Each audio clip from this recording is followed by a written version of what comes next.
ఈ మధ్యకాలంలో నేను చూస్తూ ఉన్నాను. కొంతమంది సత్యం తెలుసుకొని యేసు రక్తంలో కడగబడి బాప్తిస్మం పొంది పరిశుద్ధులయ్యి దేవుని మార్గంలోనికి వచ్చి కూడా చిన్న చిన్న వాటిని మనసులో పెట్టుకొని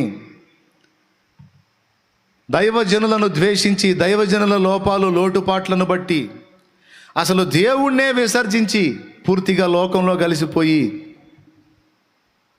విగ్రహారాధనకి వెళ్ళిపోయినటువంటి కొంతమందిని నేను చూస్తూ ఉన్నాను. ఈరోజు నేను చెబుతున్నాను, వాళ్ళకన్నా దరిద్రులు ఇంకొకళ్ళు లేరు, వాళ్ళకన్నా భ్రష్టులు ఇంకొకళ్ళు లేరు. ఎందుకంటే జాక్పాట్ తగిలింది, పోగొట్టుకున్నారు.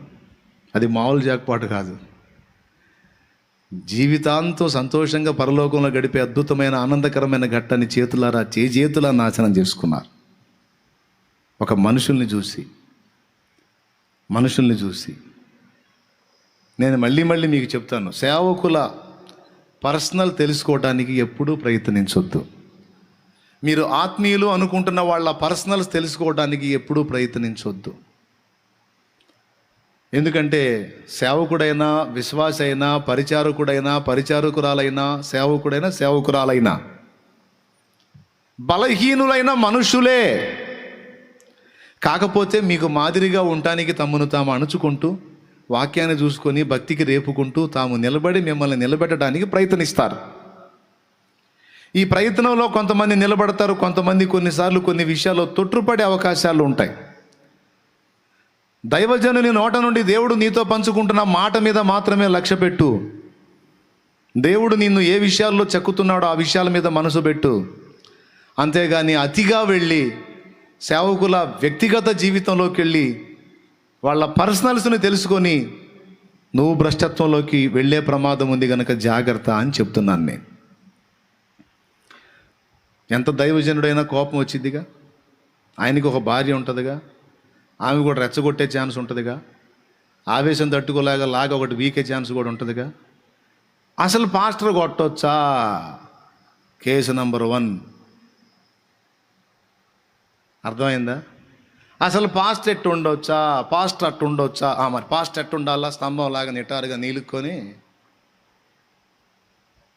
ఎట్టండు కూడా ఎట్టుండు కొయ్య బొమ్మలాగా ఉండాలి. వాడు ఇంకేం కాదు, మనిషి కాదు వాడు.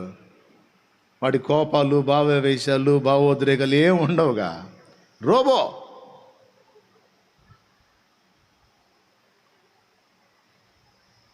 కొంతమందికి ఏం ఇంట్రెస్ట్ పాస్టర్లో ఇళ్లలో ఏం జరిగిద్దో తెలుసుకోవాలని, ఇంట్లో ఎట్టుంటాడో తెలుసుకోవాలని. తెలుసుకో, పెందలాడు ఒక దారి అవుతుంది. కానీ రహస్యములు యెహోవాకు చెందు. నీకెందుకు కోపావేశాలు ఉంటాయి, తొందరపాట్లు ఉంటాయి, భావోద్రేకాలు ఉంటాయి, పిల్లల్ని తిట్టే ఉంటాయి. మరి పిల్లల్ని కొన్నిసార్లు సాఫ్ట్గా చెబితే విన్నరో, అవసరమైతే బెత్తం వాడాల్సి వచ్చింది. పాస్టర్ పిల్లల్ని కొట్టొచ్చా? పిల్లల్ని తిట్టొచ్చా? బెత్తము వాడని తండ్రి కుమారుని నరకమునకు అప్పగిస్తాడని ఉంది. వాక్యం తెలీదు, సావదు. కొట్టొచ్చా? తిట్టొచ్చా? అట్ట చేయొచ్చా? నేను చూశాలే, మొన్న ఏం కొట్టినా కొడుతున్నాడు వాళ్ళ అబ్బాయిని. నేను చెబుతున్నా ఒక మాట, అందుకే చెబుతున్నా, ఏదైనా సరే ఎంతవరకు అంతవరకు రహస్యములు యెహోవాకు చెందును. ఏదైనా లోపాలు ఉంటే దేవుడు సరి చేసుకుంటాడు దాసులను. ఆయన బుద్ధి చెప్పుకుంటాడు, ఆయన రక్తంతో కడుక్కుంటాడు, శుద్ధి చేసుకుంటాడు, ఆయన లైన్లో పెట్టుకుంటాడు. వాళ్ళ పర్సనల్ లోపలికి బాగా డీప్లోకి వెళ్ళిపోయి భ్రష్టులైపోయిన విశ్వాసుల్ని కొంతమందిని ఈ మధ్యకాలంలో చూస్తున్నాను. ఆ సేవకుడు బాగానే ఉన్నాడు, ఆ సేవకురాలు బాగానే ఉంది. వాళ్ళ మధ్య జరిగినటువంటి లొల్లిని బట్టి ఈమె దేవుణ్ణి విసర్జించిపోయి శాపగ్రస్తమైన దానిలో కలిసి భ్రష్టురాలు అయిపోయింది. దేవునికి స్తోత్రం కలుగును గాక.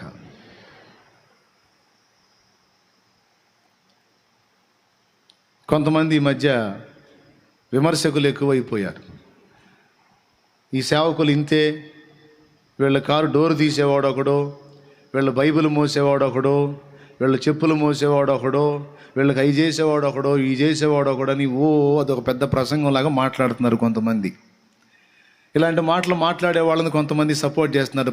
భలే అద్భుతంగా మాట్లాడారు అన్నయ్య, ఖచ్చితంగా మాట్లాడు. నీ బొందన్నర బొంద. ఏ కాడికి ఎదుటోడిని అవకాశం ఉన్నంత వరకు అపార్థం చేసుకునే బుద్ధే తప్ప అర్థం చేసుకొని మాట్లాడడానికి ప్రయత్నించి సావట్లు. ఇప్పుడు వచ్చింది గొడవ అది. ఇప్పుడు నువ్వు పోతే నువ్వు ఏ గుర్తింపు లేనివాడు నేను ఎవడు పట్టించుకోడు. గుర్తింపబడి అనేక మంది ఆత్మల రక్షణలోకి నడిపించి అనేక మందిని దైవికంగా తిప్పి దేవుని చేత ఘనపరచబడిన దైవజనుడి విషయంలో ప్రజలు కాసుకొని ఉంటారు. ఇప్పుడు నేను వెళ్తున్నాను అనుకోండి, కారు ఎక్కడానికి వెళ్తున్నాను అనుకోండి, కారు దగ్గర పోయిన దాకా జనం ఫుల్గా ఉంటారు. ఏమని 2 ముక్కలు ప్రార్థన చేయన్నా అని. ఇప్పుడు బైబిల్ ఒక చేతిలో పెట్టుకుంటే ఒక చేతితో వాళ్ళ మీద చేతులు ఉంచడానికి అవకాశం, బైబిల్ పక్కోడికి ఇస్తే ఇద్దరి మీద చేతులు ఉంచడానికి అవకాశం. తొందరగా వాళ్ళ మీద చేతులు ఉంచి దాటి అవతలికి వెళ్ళిపోవచ్చు. ఇలాంటి నేపథ్యంలో కొంతమంది పరిచారకులు ఏం చేస్తారంటే ముందే బైబిల్ తీసుకుంటారు. ఎందుకంటే ప్రజలు ఉంటారు, వాళ్ళ మీద చేతులు ఉంచాల్సి వచ్చింది కాబట్టి. ఇక తర్వాత చెప్పులు మోసేవాడు ఒకడు అన్నా చెప్తా. దానికి కూడా మనుషుల మీద చేతులుంచి ప్రార్థన చేసేటప్పుడు కాళ్ళకి చెప్పులు ఉండొచ్చా? ఆ 4 అడుగులు చెప్పులు పక్కకి పడేసి వాళ్ళ మీద చేతులుంచి ప్రార్థన చేస్తాడు. ఆ జనం తోకేసలాట్లు ఈ చెప్పులు ఎడిపోతాయో తెలుస్తుందా? అందుకని కొంతమంది ఏం చేస్తారు, ఆ చెప్పులు తీసి పక్కన పెడతారు. లేకపోతే తడవకో జత కొనుక్కోవాల్సి వచ్చింది అయ్యగారు. ఆ చెప్పులే ఇక అప్పులు అవుతాయి అన్నమాట. దేవునికి స్తోత్రం. ఏమండి, వీడికి చెప్పులు మోసేవాడు ఒకడు, వీడికి బైబిల్ మోసేవాడు ఒకడు. డోర్ తీసి మరి జనం తోపులాట జరుగుతుంటే డోర్ ఒకటి దిగిపోతే ఎట్లా? కొంతమంది ఎచ్చుల కోసం చేసేవాళ్ళు ఉన్నారు, కాదని నేను అనట్లా. కొంతమంది బిల్డప్ కోసం చేసేవాళ్ళు, కానీ కొంతమంది పరిస్థితిని బట్టి అలాగ ఉండే అవకాశం ఉంది. అది అర్థం చేసుకోవద్దు.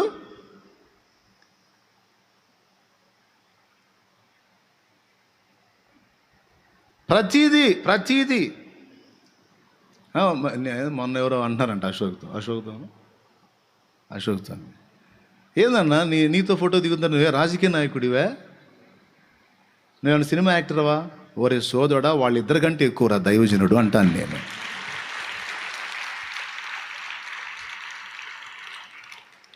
వాళ్ళిద్దరి కాడికి ఎక్కువ దైవజనుడు అంటే వాడు నాయన 4 రోజులు భోగం. ఒకటిదేమో 5 ఏళ్ల భోగం, ఒకటిదేమో వాడు సినిమాలు ఆడినంత వరకు భోగం. కానీ దైవజనుడి ఘనత, దేవుడిచ్చిన ఘనత, అది శాశ్వతమైన ఘనత.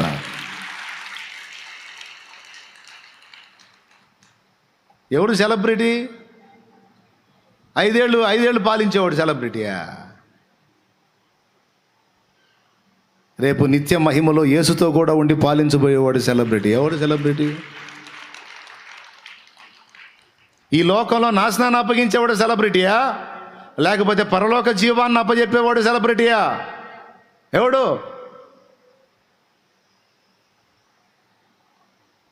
సెల్ఫీ కోసం ఎవరన్నా సెల్ఫీ అడిగితే పక్కన ఒక్కొక్కడు అంటూ ఉంటారు. ఏమొచ్చిందిరా, ఏమైంది, కోట్లు పోయినాయా? వాళ్ళ ఆనందం వాళ్ళ తెరికాన్ని నిలబడి అయిపోయింది, ఫోటో దిగారు, సంతోషం.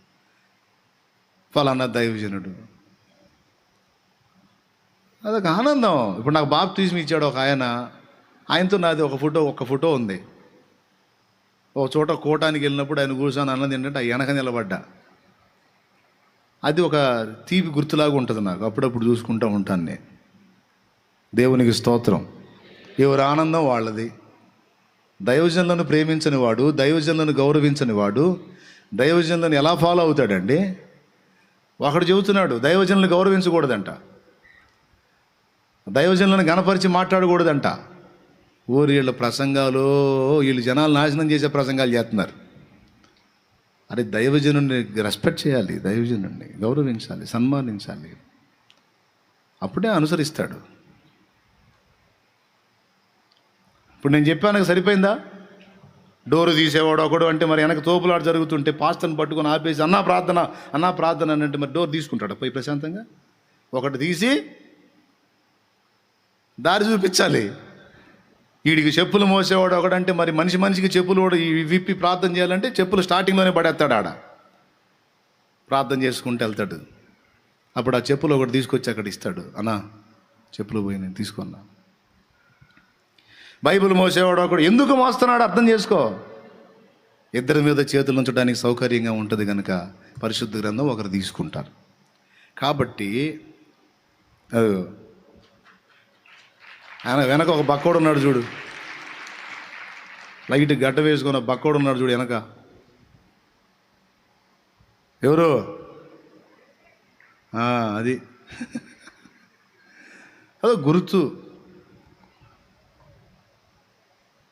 ప్రార్థన చేయించుకున్నాను ఆ రోజు. కెమెరామ్యాన్ వచ్చి ఫోటో తీస్తానంటే వెనక నిలబడ్డాను. ఎవరు ఆయన? ఆయన కూడా నవ్వుతానే ఉన్నాడు చూడు.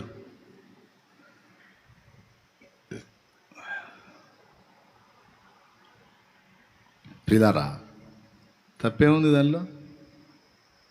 భక్తులు వెళ్ళిపోయిన తర్వాత మళ్ళీ దొరుకుతారు మనకి. వాళ్ళతో నడిచిన అనుభవాలు జ్ఞాపకాలే కదండి. యేసయ్య తర్వాత మనం గౌరవించి సన్మానించే వ్యక్తులు ఈ భక్తులే కదా. భూమి మీద భక్తులే శ్రేష్ఠులు, వారు కేవలం నాకు అని భక్తుడు చెబుతుంటే కొంతమంది ప్రసంగికుల పేరుతో వాడి సంఘం ఉండదు, వాడి బంధం ఉండదు, మళ్ళీ పెద్ద లెక్చర్లు ఎత్తా తిరుగుతూ ఉంటారు.